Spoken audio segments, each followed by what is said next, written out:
Avec les enfants, nous avons travaillé sur le 11 novembre et plus particulièrement au niveau des morts des jeunes hommes qui sont morts pendant cette guerre de 14-18. Donc on va vous retracer un petit peu leur histoire. Voilà, c'est parti. Il a 105 ans. Le 11 novembre 1918 était signé l'armistice mettant fin à la Première Guerre mondiale, parfois qualifiée de guerre totale. Elle implique plus de soldats, provoque plus de morts et cause plus de destruction que toutes les autres guerres intérieures. Cette horrible guerre, surnommée la boucherie, faisait 18,6 millions de morts sur les 7,8 millions d'hommes français mobilisés. 1,5 million ne reviendront pas. Dans ce contexte, la commune de Colérac-Saint-Cirq paya un lourd tribut durant ce conflit mondial avec la perte de ces jeunes soldats qui périssent sur les champs de bataille. Et voici quelques-uns que nous mettons à l'honneur aujourd'hui. Seulement 21 jours après le début de la guerre, le 22 août 1914 a été le jour le plus sanglant de l'histoire de France. Ce jour-là, 27 000 soldats français ont perdu la vie dans des batailles comme celle d'Orchamps ou de Vertreix. Stupéfaits par cette guerre qu'ils n'avaient pas cru possible, espérant être de retour avant l'hiver, 2 enfants de Colérac en faisaient pourtant partie. François Kléber-Pignac, né à Colérac le 8 juin 1891, fils d'Antoine et Jeanne Lumeau, soldat au 20e régiment d'infanterie. Il est mort pour la France, il avait 23 ans. Et Daniel d'Estrades, né le 25 août 1893 à Colérac, fils de Jean et d'Anne Vergne, il est mort pour la France, il avait 21 ans. Le 26 septembre 1914, au 11e jour de la bataille dans l'Aisne, les combats prennent un caractère particulier de violence et un nouvel enfant coléracais le paiera de sa vie à Perthésiolus dans la Marne. Il s'agit d'Alphonse Jean-Marie Joseph Dupouille, né à Angex le 29 septembre 1889, soldat de première classe au 14e régiment d'infanterie, fils de Jean et de Jeanne Noguet. Il est mort pour la France, il avait 25 ans. Le 19 février 1915, un autre enfant du village tombera au même endroit. C'est Fulbert Donadieu, né le 12 avril 1890 au passage d'Agen, fils d'André et d'Élisabeth Dubois. Il est mort pour la France, il avait 25 ans. Jusqu'au dernier jour, cette première année de conflit emportera de jeunes soldats coléracais. Léopold Canu, né à Lusignan-Petit le 18 janvier 1893, fils de Félix et d'Antonia Josepha Vidal, mourra à Vlireil et en Meurthe et Moselle le 30 décembre 1914 lors de l'assaut au bois Mormart. Il est mort pour la France, il avait 21 ans. Au printemps 1915, la bataille de l'Artois permit de regagner du terrain sur les tranchées ennemies, mais fit également des centaines de blessés et de tués. Maurice Jean Charbel, aspirant au 59e régiment d'infanterie, né à Colérac le 26 novembre 1892. Fils de Joseph et de Marie d'Esquin, périra au Rouclincourt dans le Pas-de-Calais le 11 mai 1915. Il est mort pour la France, il avait 23 ans. À la fin de cette seconde bataille de l'Artois, les obus ennemis pleuvent sur Arras. C'est là que, le 17 juillet 1915, décédera Gaston Front, soldat de première classe au 20e régime d'infanterie, né le 18 avril 1893 à Colérac, fils de François et de Marie Maginel. Comme beaucoup, il ne rejoignit jamais sa terre natale, mais lui eut au moins l'honneur d'une sépulture. Il fut inhumé au cimetière militaire d'Arras. Il est mort pour la France, il avait 22 ans. Lorsque ce ne sont pas les obus ou les assauts qui tuent à l'aveugle, les blessures et les conditions de vie déplorables sont souvent fatales.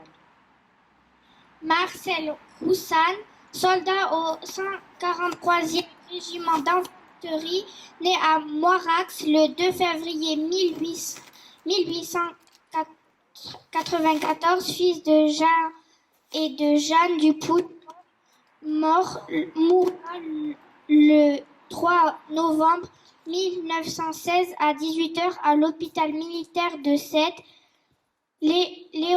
Dans l'héros des morts, il est mort pour la France, il avait 22 ans. Le 16 avril 1917 débute la tristement célèbre bataille du chemin des Dames.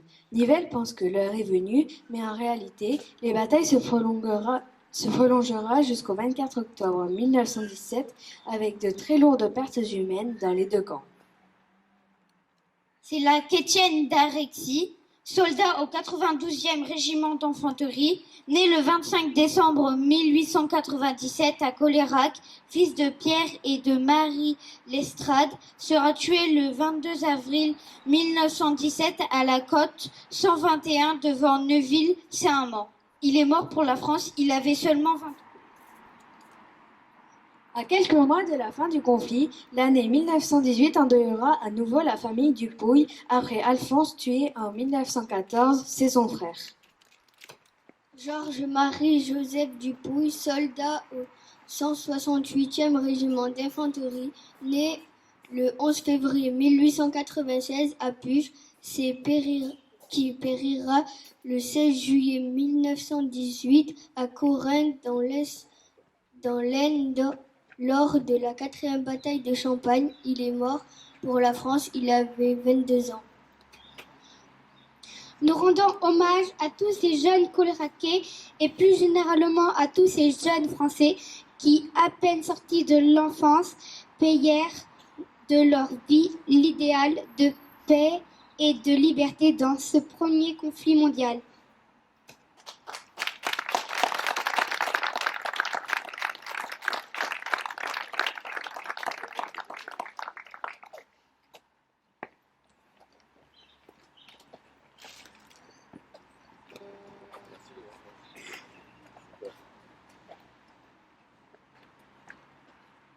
Comme nos écoliers, nos ados ont fait le choix de rappeler un épisode particulièrement cruel et tragique, de celle dont les hommes d'alors espéraient qu'elle serait la dernière des guerres. Le 16 février 1917, l'offensive du chemin des Dames commençait. Au bout de quelques jours, ce fut un échec sanglant. 17 corps d'armée, 56 divisions furent engagées. Le bilan humain fut catastrophique.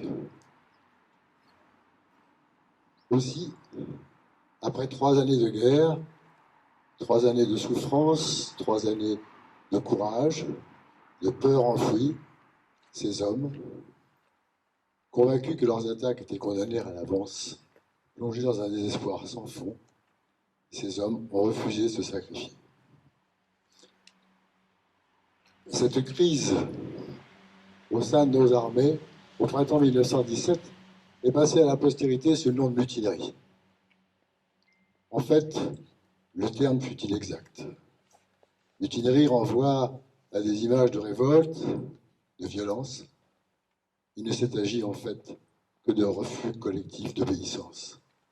Et notamment, le refus collectif de régiments entiers de sortir de la tranchée, de monter sur le parapet et d'offrir leur poitrine nue à un feu qui tue pour des gains de territoire dérisoires.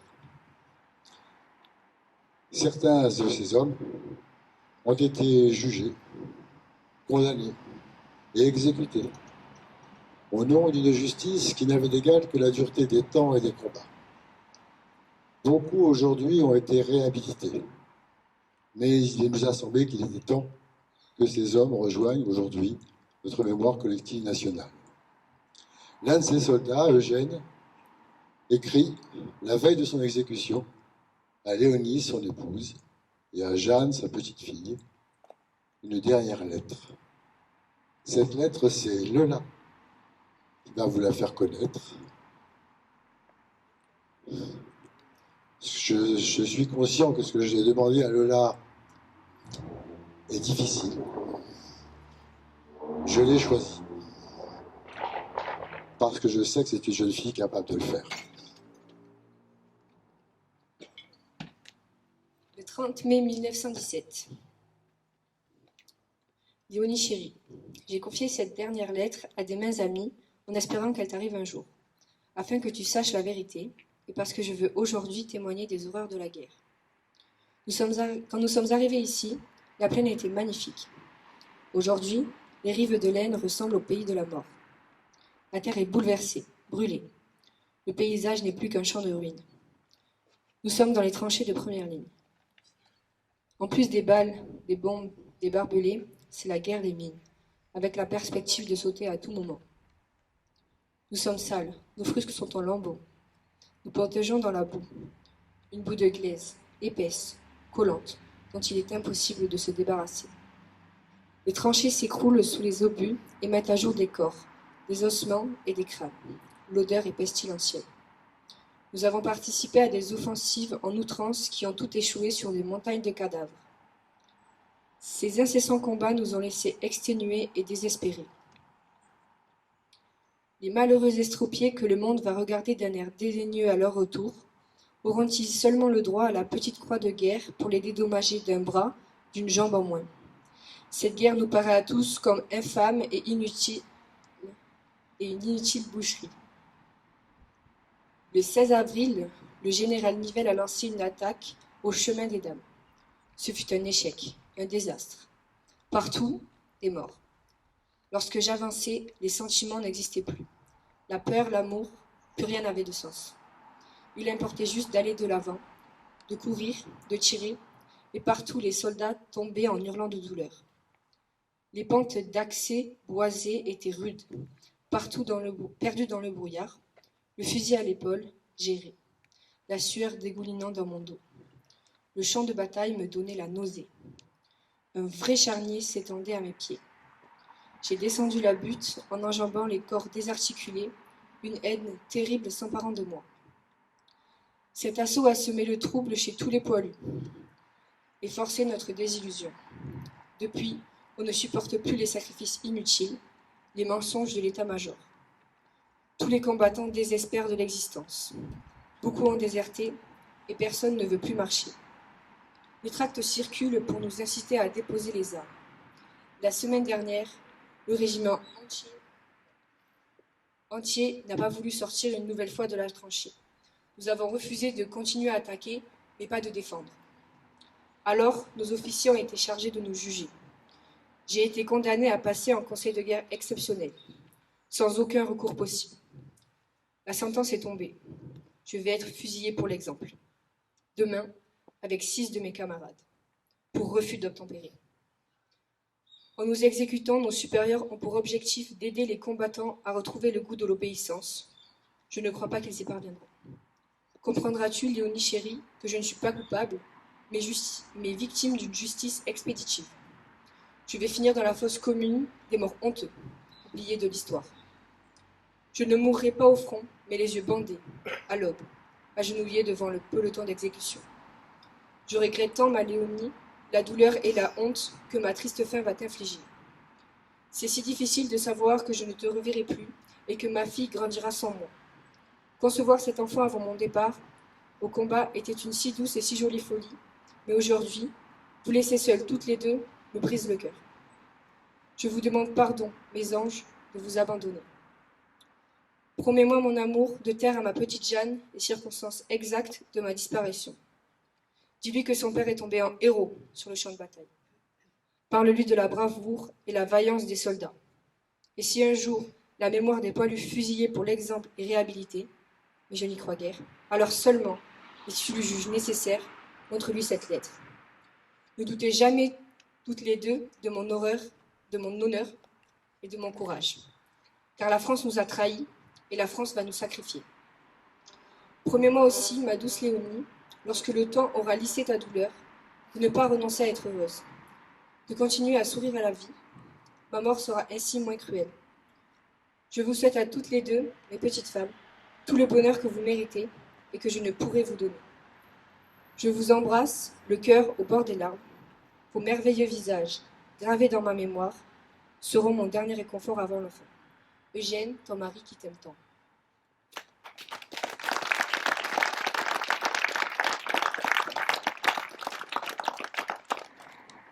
Oui, avant de continuer la cérémonie, je souhaitais que nous félicitions et que nous applaudissions les enseignantes, les enfants, les adolescents, leurs parents et bien évidemment mon collègue Raoul qui a organisé ces témoignages tragiques et cruels. Donc je vous remercie de les applaudir très fort.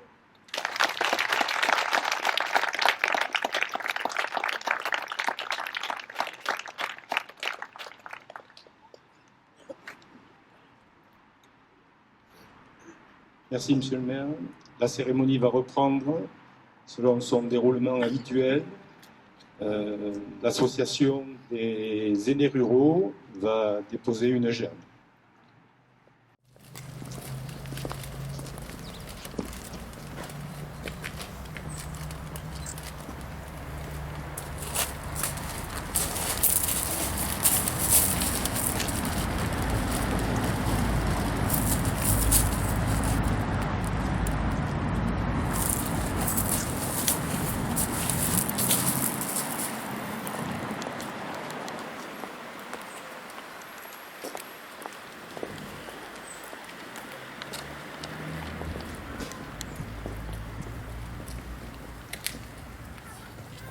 Monsieur le maire va vous lire maintenant le discours du ministre des Anciens combattants.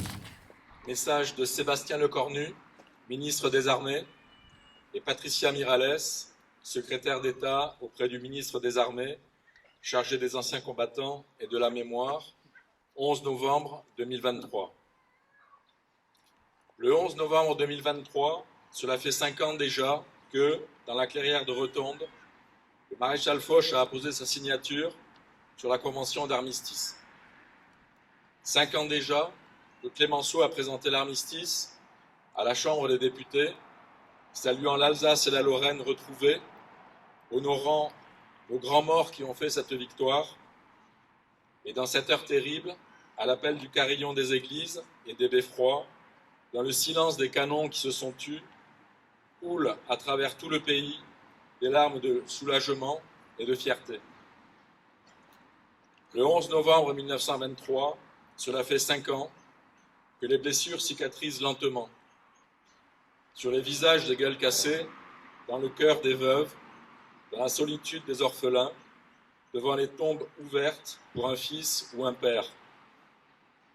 Au pied des monuments aux morts, dont s'est couvert le pays, les Français sont devenus des sentinelles de l'oubli. Le 11 novembre n'est plus seulement une date, c'est devenu le rassemblement de tous les Français. C'est le 11 novembre 1920, quand le soldat inconnu est porté sous l'arc de triomphe pour ne jamais oublier le prix de la victoire.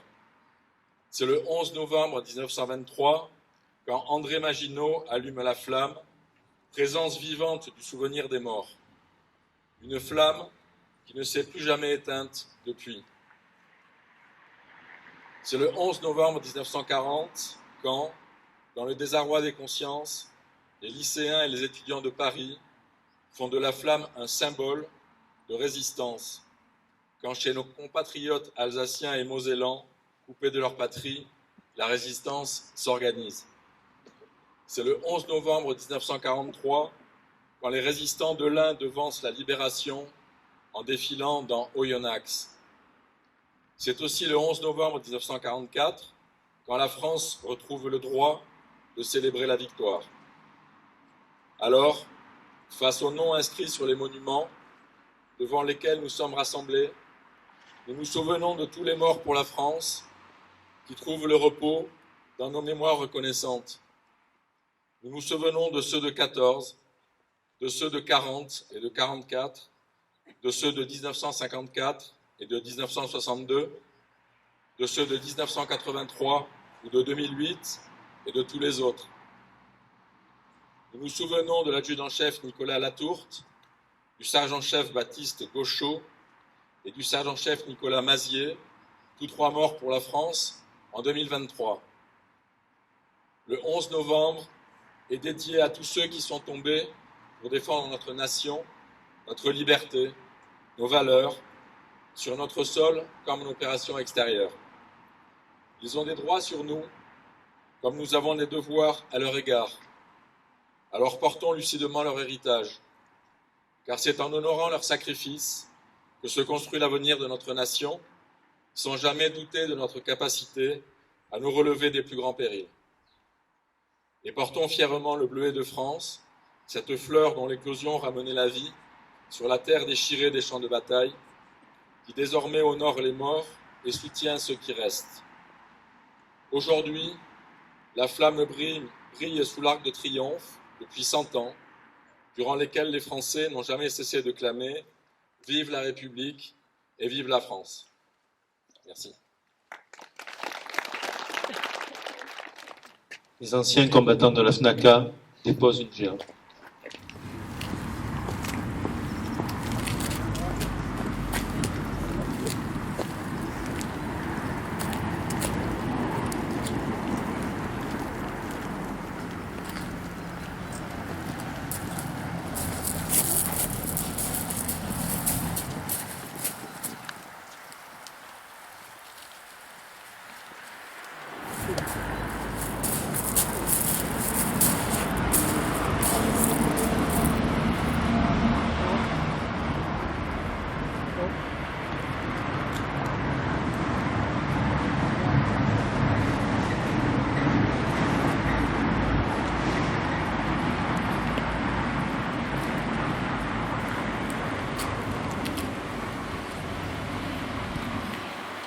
Monsieur le maire, au nom du conseil municipal.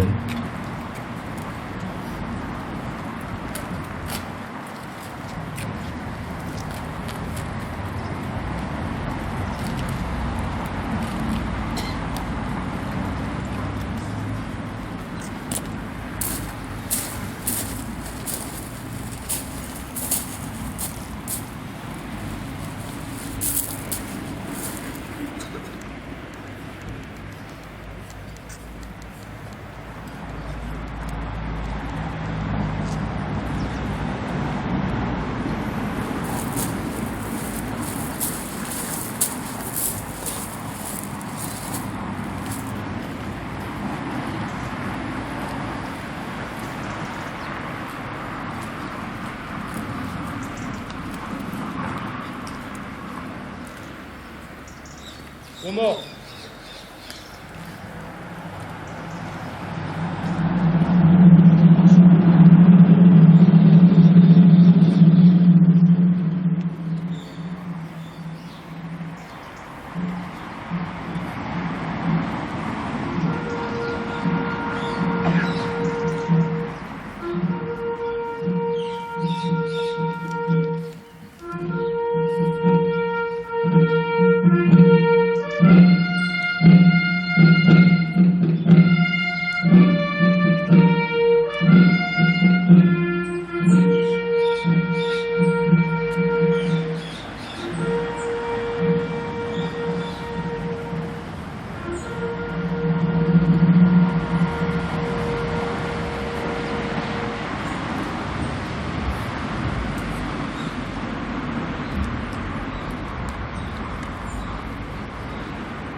Encore un grand merci aux enfants, à leurs parents, aux enseignantes de Colérac Saint-Cyr, à Raoul qui a organisé cette mise en scène. Merci à toutes et à tous d'être présents. Merci aux associations, merci aux anciens combattants, merci à monsieur le curé qui nous a rejoints après la messe. Merci à toutes et à tous, j'espère que je n'oubliais personne et je vous invite donc à prendre le pot de l'amitié à la mairie dans 2 minutes. Merci.